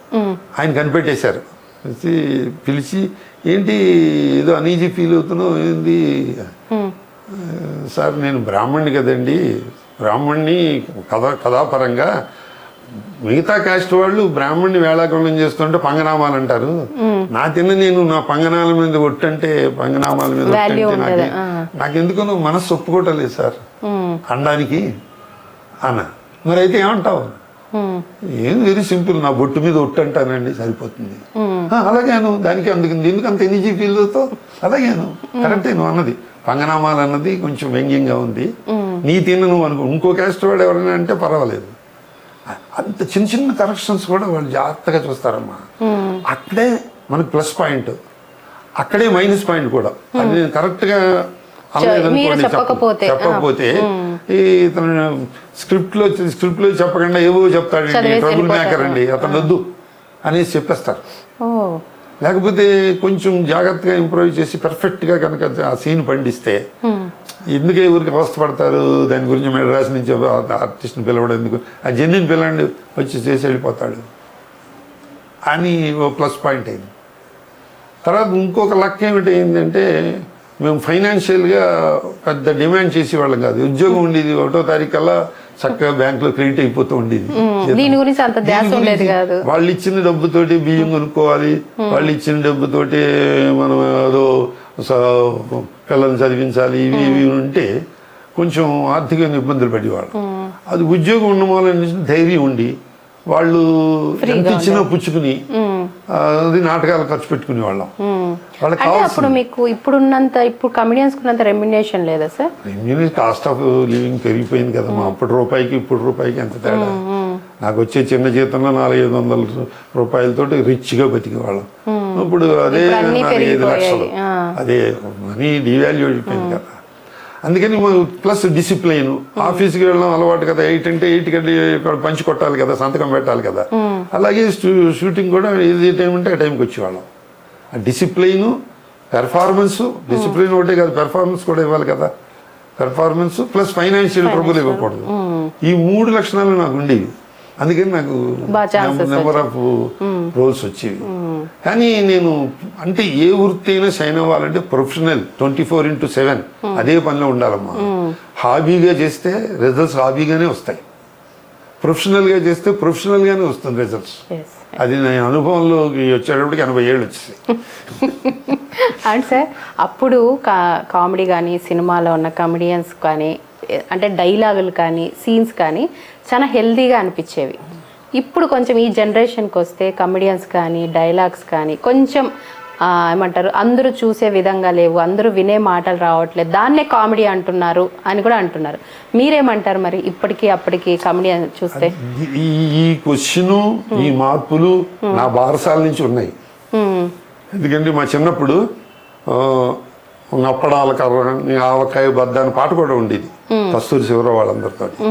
బూతు అనుకుంటే బూతులాగే ఉండేది ఇది చేసి. అది అంటే మాస్ ఎక్కువ మనం చూసేవారు కదా. ఇప్పుడంటే ఎంటర్టైన్మెంట్ ఛానల్స్ ఎక్కువ అయిపోయి మాస్కి కాన్సన్ట్రేట్ చేయటం లేదు. అన్ని వర్గాల వాళ్ళకి సాటిస్ఫై చేయాలి కదా. అన్ని వర్గాలంటే ఎడ్యుకేటెడ్ అన్ఎడ్యుకేటెడ్ అన్నీ ఉంటారు కదా. చేస్తే రచనలో కూడా అలాగే మార్పులు చేర్పులు అన్నీ వచ్చి మారాలి. మారకపోతే నేను అదే పట్టు కూర్చుంటాను అంటే ఎంటర్టైన్మెంట్ మీడియా కుదరదు. ఇప్పుడు జబర్దస్త్ చేసిన కామెడీ అందరూ చేయలేరు. ఆ కామెడీ చీప్ అంటారు చాలా మంది, చీప్ అలగరగా ఉంటుంది అంటారు. అంటే ఇష్టం లేని వాళ్ళు, ఇష్టం ఉన్న వాళ్ళు అది పెట్టి కూర్చుంటారు. నేను చేయలేదమ్మా. ఎందుకంటే చూస్తారా మీరు? నేను అప్పుడప్పుడు చూస్తాను. కొన్ని మంచి పంచెస్ పడతాయి, మంచి డైలాగులు పడుతూ ఉంటాయి. నేను దానికి గెస్ట్గా 2-3 సార్లు వెళ్ళా, 1-2 సార్లు జడ్జిగా వెళ్ళా. అందులో ఎక్కువగా అంటారు కదా ఒకరు ఎదుటి వాళ్ళని బాడీ షేమింగ్ అవన్నీ ఎక్కువ ఉంటాయి కానీ కామెడీ తక్కువ ఉంటాయి. అలానే కాదు మనం చెప్తున్నా, అభిరుచి అన్ని ఛానల్స్ ఉన్నాయి. నీకు వంట మీద ఇంట్రెస్ట్ ఉంటే అభిరుచి ఛానల్ పెట్టుకుంటాం. ఆవకాయ తయారు చేయడం ఎలా, మీ అమ్మగారు చెప్పినా కూడా ఆవకాయ ఎలా తయారు చేయడం ఛానల్లో చూస్తాం. ఇంట్లో మీ అమ్మగారు చెప్పినా అట్లాగే ఎవరి అభిరుచిని బట్టి వాళ్ళు కొంతమంది పాటలు, కొంతమంది ఒక ఛానల్ ఉంది బాక్సింగ్ విపరీతంగా కొట్టుకుంటారు, రక్తాలు వచ్చేసి. నేను చూడలేను, నాకు బాధ వచ్చేస్తుంది. అదే కోడి పందాలు కొట్టుకున్నట్టు కొట్టుకుంటారు వాళ్ళు. కానీ ఆ బాక్సింగ్ ఛానల్ చూసి వాళ్ళు ఎంతో మంది ఉంటారు. ఇది వాళ్ళ ఒక టేస్ట్ని బట్టి, ఎందుకంటే అది కమర్షియల్ పాయింట్ కదా, కొన్ని కోట్లు పెట్టుబడి పెడతారు కదా, రిటర్న్స్ రావడం ఇలాగా. దానికి ఎలా సక్సెస్, లేకపోతే ఇప్పుడు ఆ ఛానల్ సక్సెస్ అవ్వకపోతే 5 ఏళ్ల నుంచి ఎలా నడుస్తుంది? ఆడియన్స్ బ్యూటిఫుల్ రెమ్యూనరేషన్స్ ఇస్తారు, బ్యూటిఫుల్ రెస్పెక్ట్ ఇస్తారు, చక్కటి అగ్రిమెంట్ కాంట్రాక్ట్లు. గెస్ట్లుగా వెళ్ళిన వాళ్ళు మాకే బోల్డ్, మేము జడ్జిగా వెళ్ళాను, గెస్ట్లుగా వెళ్ళాను, మాకే మంచి రెమ్యూనరేషన్ ఇచ్చారు, ట్రీట్మెంట్ బ్రహ్మాండంగా ఉంటుంది. అది వాతావరణాన్ని బట్టి మారుతూ ఉండే. అలాగే అభిరుచులు అన్నీ ఇప్పుడు అది ఆ రంగంలోనే కాదు, నాటక రంగంలో కానీ రచనా రంగంలో కానీ. ఇదివరకు కంబైన్డ్ ఫ్యామిలీస్ ఉండేవి, 10 మంది ఉండేవారు కుటుంబంలో. పెద్దక్కకి చిన్న తమ్ముడికి 10 ఏళ్ళు గ్యాప్లు ఉండేవి. అమ్మ చూసుకోలేకపోయినా పెద్దక్క చిన్న తమ్ముడిని చూసుకునేది. ప్రేమాభిమానాలు విపరీతంగా ఉండేవి. ఇప్పుడు ఏమిటి, ఒక పిల్లాన్ని పెంచడం కష్టంగా ఉంది. లక్షల జీతాలు ఉన్నా వాళ్ళ చిన్న సర్కిల్ గీసుకుని ఆ సర్కిల్లోనే ఉంటారు. వాళ్ళు సర్కిల్ దాటితే ఎక్కడ మీద వచ్చి పడిపోతారో, బాధ్యతలు పెరిగిపోతాయి. మార్పులు వస్తున్నాయి కదా, ప్రతి దాంట్లోనే వస్తున్నాయి. అలాగే రచనలో కూడా కొన్ని మ్యాగజైన్స్ ఒక విధమైన కథలను ఎంకరేజ్ చేస్తారు. ఆ ఎడిటర్కి ఏది నచ్చుతుందో అలా రాస్తాడు రైటర్. మీకు బాగా నచ్చిన కమెడియన్ ఎవరు సార్ ఇప్పుడు ప్రెసెంట్? మీరు చెప్పినట్టుగా అది ఇప్పుడు మారుతున్న జనరేషన్ కి తగ్గట్టుగా ఏ కమెడియన్ బాగా అనిపిస్తుంది మీకు? ఒకరిని పర్టికులర్గా ముద్ర కొట్టడానికి వీలు ఉండదు. ఎందుకంటే మనకి ఆరోగ్యకరమైన పాలు ఆరోగ్యం అనుకో, మీకు గేదె పాలు ఆరోగ్యం అండి, ఆవు పాలు ఆరోగ్యం, డబ్బా పాలు ఆరోగ్యం అండి. మీరు పర్టికులర్ గా చూస్తారు కదా, అంటే ఇష్టపడతారు కదా. ఇప్పుడు వీళ్ళ ప్రొనౌన్సియేషన్ బాగుందనో, డైలాగ్ చెప్పే విధానం బాగుందనో. నేను ఎలా లైక్ చేస్తానంటే, నాతోటి సీన్ చేస్తూ ఆర్టిస్టు నాకు ఫ్రీడమ్ ఇచ్చి నేను చేసింది కూడా అతను కన్సిడర్ చేసి, అయితే కొంతమంది ఈగో ఉంటుంది కదా అతని వాడికి, చేసి అతను చేసిందే కరెక్ట్, మీరు ఊరుకోండి అని అన్నాడు అనుకోండి, మనకి గమ్ముని షల్లోకి వెళ్ళిపోతాం. అలా అనకుండా మనకు కూడా ఈక్వల్ రెస్పెక్ట్ ఇచ్చి, మన ఇంప్రవైజేషన్ కూడా ఈక్వల్గా అతను ఇది ఉపయోగపడుతుంది అని ఎవరైతే ఆ కాంబినేషన్ తోటి జనరల్గా అందరూ కాంబినేషన్. మీకు ఏ కాంబినేషన్ లో బాగా కంఫర్ట్ అనిపించింది సార్? మీరు ఎవరితో చేసినప్పుడు అనిపించింది మీకు కంఫర్టబుల్ గా? నా ఆతల వాళ్ళకి నేను అందరితోటి ఎంతమందితో కంఫర్ట్ గా ఉండాలని ఆలోచిస్తాను. అదే మీకు ఎవరితో అనిపించింది అంటున్నా? నేను ప్రతి వాళ్ళతో కంఫర్టబుల్. అంటే మీరు షేర్ చేసుకున్నప్పుడు కానీ అంతా కూడా. మొన్న ఎందుకు నేను ఏదో అది సినిమా పెళ్లికాని ప్రసాద్ అనే సినిమా నెలల క్రితమే చేశాం. దాంట్లో నేను జడ్జి వేషం. నేను ప్రొడ్యూసర్ గారు వాళ్ళు ఫోన్ చేస్తే ప్రొడక్షన్ మేనేజర్, నేను జడ్జి అంటే జడ్జి కొంచెం గ్లామర్గా ఉండాలి, నాది కామెడీ ఫేసు, నేను జడ్జికి షూట్ అవనేమో చూసుకోండి, ఆలోచించుకోండి అన్న. అంటే లేదు sir, public prosecutor, defence lawyer ఇద్దరు మూడు పెళ్ళాలు, వాళ్ళు ఇంట్లో దెబ్బలాడుకున్నట్టే కోర్టులో కూడా దెబ్బలాడుకుంటూ ఉంటారండి, మీకు తలకాయ నొప్పి వచ్చేస్తుంది వాళ్ళది, ఓ డైలాగ్ కూడా ఉంది అని చెప్పాడు. ఆ డైలాగ్ నేను మార్చి, ఇది కొంప అనుకుంటున్నారా కోర్టు అనుకుంటున్నారా, కొట్టుకు చూస్తున్నారు ఇక్కడ తిడతాను వాళ్ళిద్దరిని, ఇలాంటి సీన్లు అనమాట చేస్తే, అది మీరు ఫోర్స్గా కోర్టు ఎగ్జిట్ చేయండి అని చెప్పేసి అనేసి మీరు ఎగ్జిట్ అయిపోండి అన్నాడు డైరెక్టర్ గారు. అనేసి ఎగ్జిట్ అవుతుంటే నేను పడిపోయా అక్కడ కింద, సరిగ్గా బ్యాలెన్స్ లేక. గౌబా సప్తగిరి వచ్చి గౌబా నన్ను లేవదీసి నా కాలుకి అతని దగ్గర ఏదో స్ప్రే ఉంటే స్ప్రే కొట్టి చేసి వాళ్ళ అసిస్టెంట్ పిలిచి కాఫీ ఇప్పించి నాకు.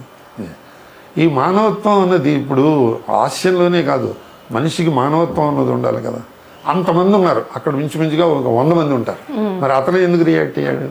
మరి అతన్ని అభిమానించకపోతే నేను ఎంత మూర్ఖుడిని. అలాగే ఒక సీన్లో బ్రహ్మానందం నేను చేస్తుంటే, నేను క్రిస్టియన్ ఫాదర్ని, ఆ క్రిస్టియన్ మ్యారేజ్కి వెళ్ళి పెళ్లి చేయించాలన్నమాట. నేను అక్కడ చేస్తే విలన్ అండ్ పార్టీ వాళ్ళు ఏం చేస్తారంటే, నేను ఆ పెళ్లికి రాకుండా నా బట్టలు ఇప్పేసి నన్ను నా క్రిస్టియన్ ఫాదర్ వేసుకునే బట్టలన్నీ ఇప్పేసి డస్ట్బిన్లో పడేసి నన్ను నగ్నంగా చేసేస్తారు. నగ్నంగానే నేను అక్కడికి రావాలి అంటే బ్యాక్ సైడ్ నుంచి ఉంటుంది కెమెరా. చూస్తే బ్రహ్మానందం అన్నాడు, ఏంటండి ఆర్టిస్ట్ని అట్లా అంత దారుణంగా మీరు నగ్నంగా హాస్యం రావడం గురించి నగ్నంగానే చూపించక్కర్లేదండి, అతను పెద్దవాడు, చాలా కొన్ని 100 సినిమాల్లో వేశాడు, మీరు చెప్పినట్టు వింటున్నాడు కాబట్టి అతను ప్రిపేర్ అయ్యాడు అని చెప్పి. జర్నీ నాకు నచ్చలేదు, ఏదైనా చేద్దామని అంటే నేను పక్కనే డస్ట్బిన్ పక్కనే ఒక పాత పేపర్ పడి ఉంది, చేస్తే ఆ పేపర్ చుట్టుకుంటాను గురువు, నేను ఇలాగా పేపర్ చుట్టుకుని పెళ్ళికి వస్తాను, చూడండి డైరెక్టర్ గారు ఎంత మంచి ఆలోచన ఇచ్చాడు అది అని చెప్పి. అక్కడికి వెళ్ళిన తర్వాత పేపర్ చుట్టుకుని వెళ్ళాను కదా, చేసి ఇలా చూస్తూ వార్తలు, ఓహో పలానా వారు నెగ్గారు కూడా, బ్రిడ్జి కూలిపోయింది చేసి, ఇంకా వెనకాల ఏదైనా వార్తలు ఉన్నాయా అంటాడు. ఇలా బ్యూటిఫుల్గా ఇంప్రూవ్ చేశాడు. ఇప్పుడు నేను బ్రహ్మానందాన్ని ఎలా మర్చిపోతాను, జీవితాంతం గుర్తుపెట్టుకుంటాను కదా. ఒకసారి ఏదో సినిమాలో కోట చేసేవాడికి, కోట కొడుక్కి నా కూతుర్ని ఇవ్వడానికి పెళ్లి దానికి వస్తాను, ఆ నలుగురు సినిమా చేస్తే, మా అమ్మాయి అంతా నా పోలికేనండి అని డైలాగ్ ఉంది నాకు. జెన్నీ నువ్వు అది అలాగే అనరా, నేను దాన్ని ఇంప్రూవ్ చేస్తాను అన్నాడు. ఏంటి అన్నీ నేనేం చేశాను, అతను కౌంటర్ వేస్తున్నాడు కదా అని, అమ్మాయి అంతా నా పోలికే అన్నాడు. నేను పిల్లకి పడతా అన్నాడు. డైరెక్ట్గా పప్పలు కొడిచాడు, బ్యూటిఫుల్గా ఉందండి. ఇట్లా కోటాన్ని ఎలా మర్చిపోతా. మీ క్యారెక్టర్ అనేది అందరికి గుర్తుండిపోతుంది. సీన్లో మనకి ఫ్రీడమ్ ఇచ్చి, మనకి ఆప్యాయంగా మన చేత మనకి సలహాలు ఇచ్చి మనకి చేసేవాడు. తర్వాత నిజ జీవితంలో కూడా మనం ఎక్కడ కనపడినా పలకరించేవాడు. అలాంటి వాళ్ళు ఉంటే జనరల్గా కమేడియన్కి కొంచెం సున్నితమైన మనసు ఉంటుందమ్మా నేను చూసిన వాళ్ళు. ఈవెన్ పాప ఐరన్ లెగ్ శాస్త్రి కూడా చేసి ఒకసారి ఎప్పుడో వాడు మా ఆర్గనైజర్ మీద కోపడ్డాడు, మీరేమో లక్షలు తీసుకుంటున్నారు మాకేమో 1000 ఇస్తున్నారు అని గొడవ పడితే నేను శాస్త్రి నువ్వు ముందరే మాట్లాడుకో, ఇంత ఇస్తే వస్తాను లేకపోతే రాను అని చెప్పి మాట్లాడుకుని నీకు ఇష్టం లేకపోతే రాకు, లేదా ఆయన అన్న టర్మ్స్ ఒప్పుకుంటే రా, ఎందుకు అనవసరంగా గొడవ పడతావు అన్నాను. రాకపోతే ఎలాగండి తిండి ఎలా గడుస్తుంది అన్నాడు అని చెప్పి అప్పటి నుంచి నేనంటే చాలా అభిమానం. ఏమండి నాకు ఇలా తక్కువ ఇస్తానన్నాడు వెళ్ళమంటారా అని వచ్చి నన్ను సలహా అడిగాడు. ఖాళీగా ఉన్నావు కదా ఇంట్లో కూర్చుంటే ఏం చేస్తావా, నీ మొహాన్ని 10 మందికి పరిచయం చేస్తున్నాడు కదా, నీ పేరు పైకి వస్తుంది కదా, చెయ్యి ఎప్పుడప్పుడు వస్తుంది. తర్వాత స్టార్ అయిపోయాడు. స్టార్ అయిపోయినా కూడా అతను నన్ను నాకు రికమెండ్ చేసేవాడు కూడా కొన్ని వేషాలు, జెన్నీ గారు బాగుంటారండి ఈ వేషాన్ని. ఇట్లా కృష్ణ భగవాన్ ఎంత స్పాంటేనియస్ గా జోక్స్ వేస్తాడంటే డైలాగ్ చెప్పినట్టే నేను ఒకసారి అడిగా కృష్ణ భగవాన్ కొంచెం ఫ్రెండ్షిప్ అయిన తర్వాత, గురు నువ్వు ప్యూన్ వేషం వేసిన ఆఫీసర్ మీద సెటైర్ వేసేస్తావేటి, నీ పాత్ర ప్యూన్ కదా ఆ ఆఫీసర్ మీద సెటైర్ వేస్తావేటి, అది పాత్రోచితమేనా అని అడిగితే గురు మనకి సెటైర్ అన్నది మనకున్న వెపన్, ఆ వెపన్ వాడుకోవాలి. వాడు ఆఫీసర్ అయితేనే డైరెక్టర్ యాక్సెప్ట్ చేస్తున్నాడుగా, డైరెక్టర్ యాక్సెప్ట్ చేసినట్టు చేయాలి మనం. ఓహో మనకున్న ఆయుధాన్ని ఉపయోగించుకోవాలి. అవునులేండి, అప్పుడు క్యారెక్టర్ అనేది ఇంకా రైజ్ అవుతుంది కదా సార్. అతను పెడితే మనకి ఫన్ ఎక్స్పెక్ట్ చేస్తారు, ఫన్ రాకపోతే డిస్కరేజ్ అవుతారు. ఫన్ ఎలా వచ్చింది, పాత్రోచితం, ఇవన్నీ మేము నాటకాల్లో చూడము. అలా ప్రతి వాళ్ళు అలా చెప్తూ ఉండేవారు వాళ్ళ అనుభవాల్లో వాళ్ళు చేయడం, ప్లస్ వాళ్ళు రికమెండ్ చేయడంలోను వాళ్ళు గమ్ముని గుర్తు చేయడం. రికమెండేషన్ అంటే కేవలం అతను చెప్పినంత మాత్రం డైరెక్టర్ మనం యాక్సెప్ట్ చేయడం, ఆ టైం గుర్తు చేసేవాడు, చేసి ఏమండి అతను అయితే బాగుంటాడేమో ఆలోచించి గుర్తు చేసేవాళ్ళు ఉండడం కూడా అదృష్టం కదమ్మా. అలాగే నన్ను నేను ఏ ఆర్టిస్ట్ తోటి నా జీవితంలో ఎప్పుడూ దెబ్బలాట్లేదు, ఎప్పుడూ కాంట్రవర్సీ లేదు నాకు. అంటే నా గొప్పతనం కాదు, నా నేచర్ అది, స్వభావ సిద్ధంగా అలా ఉండేవాడు. ఇప్పుడు అంటే అల్లు అర్జున్ గారు, మహేష్ బాబు గారి వాళ్ళతో యాక్ట్ చేశారు కదా సార్. ఇంకా ప్రెసెంట్ ఇప్పుడున్న హీరోలు ఎవరితో యాక్ట్ చేశారు మీరు? మహేష్ బాబు గారితో దూకుడులో రెడీకి బ్రహ్మానందం మమ్మల్ని అందరినీ డామినేట్ చేస్తే ఇదంతా చేస్తాడు కదా. చేస్తే నెక్స్ట్ సీన్ లో మేము అందరం డబ్బులు ఇప్పిస్తాడు మహేష్ బాబు మాకు, మేము లైన్లో నించుంటాం. లైన్లో నించునేటికి నేనేమో మహేష్ బాబు గారు నమస్కారం అండి అన్నాను. నేను అయితే బ్రహ్మానందం నమస్తే నీకు కాదు ఆయనకి అన్నాను నేను. అంటే శ్రీను వైట్లు భలే ఉందండి ఇది, భలే ఉందండి ఇలాగే అన్నాడు. అంటే బ్రహ్మాండం గురువు అన్నాను, పాత్ర కదయ్యా నన్ను అంటున్నది కాదు కదా, పాత్ర కదా అలా అవి మర్చిపోలేని మధుర స్మృతులు అవి. ఇంకా ఎవరితో చేస్తారు సార్ ఈ జనరేషన్ హీరోస్తో? ఈ జనరల్ అదేనా అంటే అందరితోటి చేశాను ఆల్మోస్ట్. కొత్త కుర్రాళ్ళు ఎవరో వస్తున్నారు, కొంతమంది పేర్లే తెలివి నాకు. మొన్న అబ్బాయితోటి జస్ట్ ఒక వారం రోజుల క్రితం అబ్బాయి కలర్ ఫోటోలో చేస్తాడు నల్లగా, అతనితోటి నేను తర్వాత మహానటిలో చేశారు ఆవిడ కీర్తి సురేష్ తోటి సినిమా చేస్తున్నాం ఉప్పు కప్పురం దాంతో ఆ అబ్బాయితో చేశా. అంతకుముందు ఆ అబ్బాయితోటి గొర్రె పురాణం అని సినిమా, అతను జైల్లో ఉంటాడు, నేను ఆ జైల్లో హెడ్ కానిస్టేబుల్ని సుహాస్కి హెల్ప్ చేస్తూ ఉంటాను నేను. అతను సుహాస్తో కూడా చాలా చేశాను. కీర్తి సురేష్ గారితో సీన్ అయిపోయిందా మీకు? ఇంకా ఆవిడ రేపు 8కి ఎంటర్ అవుతారు ఆవిడ. మీతో పాటు సీన్ లో జాయిన్ అవుతారు. కీర్తి సురేష్ గారు ఫాదరు ఆ ఊరికి పెద్ద, వాళ్ళ వంశంలో ఏమిటంటే వాళ్ళ అమ్మాయి ఆ ఊరు పెద్ద అవుతుంది, వాళ్ళ నాన్నగారు పోతారు, వాళ్ళ నాన్నగారు పోయిన తర్వాత అమ్మాయి పెద్దది అవుతుంది. వాళ్ళ నాన్నగారి ఫ్రెండ్ నేను, ఆవిడకి కుడి పూజంగా ఉండి సలహాలు చేస్తూ ఉంటాడు. హీరో ఎవరు సార్? హీరో ఇతనే సుహాస్నే. అతను అంటే హీరో అంటే ఒక కాటికాపరి కుర్రాడు, కాటికాపరి కాటికాపరి. శ్మశానం మీద వస్తుంది కథ అంతా. Okay okay. ఈవిడ ఊరు పెద్ద. ఇంకా చాలా ఉన్నాయి. ఇంకా ఈ నెలాఖరు ఏదో ఫండింగ్ ప్రోగ్రామ్ నెట్ఫ్లిక్స్ వాళ్ళు లాంటిది ఏదో సంథింగ్ చాలా పెద్ద ప్రాజెక్ట్ ఏదో చేస్తుంది. Okay great great. ఇంకా అంటే మీకు ఏమన్నా కళ మిగిలిపోయిందా? ఇన్ని సినిమాలు చేశారు కదా, ఇంకా ఏదన్నా ఈ క్యారెక్టర్ అనో లేకపోతే వీళ్ళతో చేసింటే నా కళ తీరిపోయిందనో? పిచ్చి పిచ్చి కళలు రాకుండా హ్యాపీగా పడుకుంటే చాలండి, అదే నా కళ. ఎందుకంటే షూటింగ్ లేదనుకో అమ్మా, కల్లో షూటింగ్లు వచ్చేస్తూ ఉంటాయి, వీళ్ళందరూ వచ్చేస్తూ ఉంటారు, కల్లో వచ్చేస్తూ ఉంటారు. బ్రహ్మానందం ఏదో అంటాడు, నేనేదో అంటూ ఉంటాను. పొద్దున అయ్యో బ్రహ్మానందంతో చాలా రోజులైంది అందుకని కళ వచ్చినట్టుంది, ఇలా కళలు కట్టడం వల్ల ఎట్లా హాయిగా పడుకుని రాత్రి పడుకుంటే పొద్దున్న లేవడం ఈ కళ అయితే చాలా అంటారా? దానికి అసంతృప్తికి వెళ్ళలేవమ్మా. తృప్తికి పరిధులు ఉన్నాయేమో కానీ అసంతృప్తికి పరిధులు లేవు. ఈవెన్ నేను ఎక్కడో చదివాను, నేను చేప గుడ్లు ఒడ్డును పెట్టినా దాని దృష్టి అంతా ఆ గుడ్లు పిల్లలయ్యి ఎప్పుడు తనతో పాటు ఈతాయి అనుకుంటాయట, ఎదురు చూస్తూ ఉంటాయి. అట్లాగా మనం ఏమిటంటే ఎదురు చూపుల్లో కొంత నిరుత్సాహం ఉంటుంది. మనం అనుకున్నది జరగకపోతే, అనుకున్నది జరిగితే గర్వం వస్తుంది, ఏమీ అనుకోకపోతే హాయిగా ఉంటుంది. అలా అని చెప్పేసి ఆశ లేకుండా ఉండకూడదు, ఆశ ఉండాలి, చెయ్యాలి. దురాశ ఉండకూడదు. మీ ఆశ ఏంటి అని అడుగుదాం. అదే చెప్తున్నాను, పిచ్చి పిచ్చి కళలు కనకంట హాయిగా తిన్నది ఎరగడం. ఇప్పుడు తినడానికే పాపం లోటుగా కొన్ని కోట్ల మంది ఉన్నారు, ఆ కోట్ల మందిలో మనం లేవు. 3 పూట్ల తినడానికి ఉంది, తర్వాత తిన్నది అరగడానికి చక్కటి జీర్ణాశయం ఉంది. తిన్నది పాపం కోట్లు ఉంటాయి, వాళ్ళకి అరగవు, మనకి తిన్నది అరుగుతుంది. తర్వాత నిద్ర పడుతుంది, పాపం నిద్ర రాక చాలా మంది స్లీపింగ్ టాబ్లెట్స్ వేసుకుంటూ ఉంటారు, లేకపోతే మందు కొడతారు. హాయిగా నిద్ర పడుతుంది, చక్కగా ఎక్సర్సైజ్ చేసుకుంటా, చక్కగా రాసుకుంటా, చక్కగా.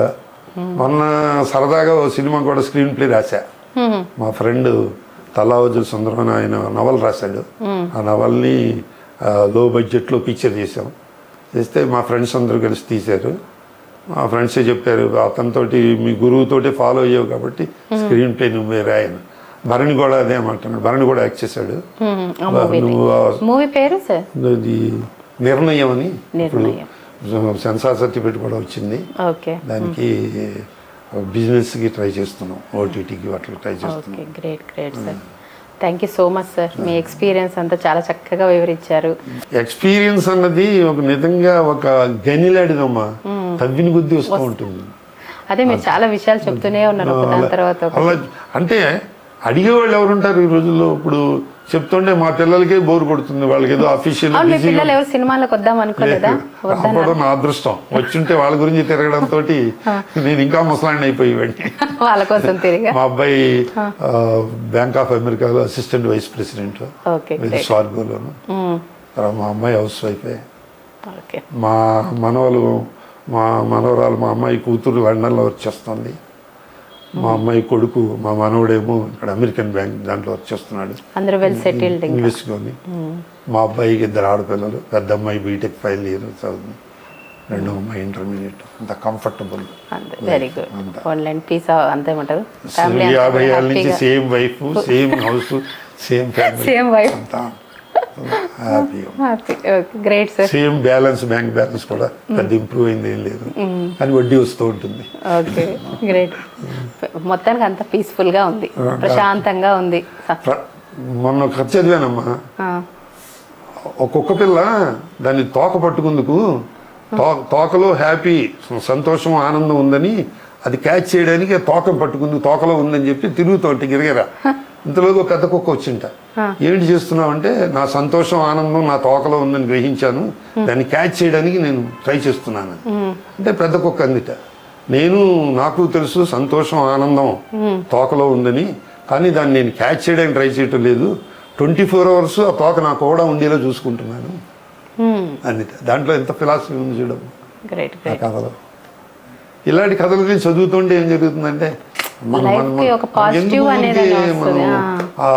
ఆవేశపడిపోయి ఇప్పుడు పరిగెత్తలేనప్పుడు పరుగు పందెంలో పాల్గొలేదని ఎందుకు వరేవడం,